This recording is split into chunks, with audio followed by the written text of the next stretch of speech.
At the White House today, the president insisted that he holds the ultimate authority to decide when and how to reopen the country. Governor Newsom says that determination will be driven by facts, evidence, and public health experts. Well, those experts still see some challenges ahead. KPIX 5's Betty Yu breaks down what the steps to reopening might look like. Betty? Ken, one thing is for sure, the reopening cannot be rushed. Doctors say a real return to normal won't happen until a vaccine is available, and that's still at least 12 to 18 months away under the most optimistic circumstances. When society reopens, it will be slow and happen in stages. I would guess masks.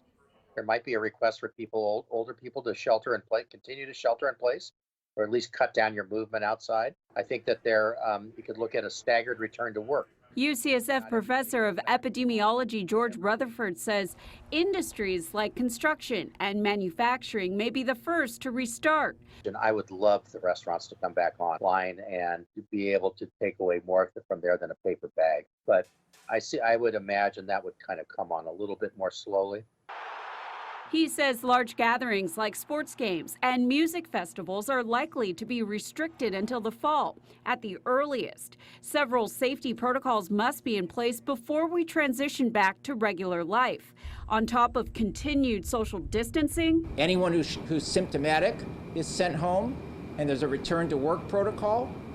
There'll be testing, perhaps even regular temperature testing. The former director of the State Employment Development Department, Michael Bernick, says before the pandemic, California experienced the longest period of job growth since World War II.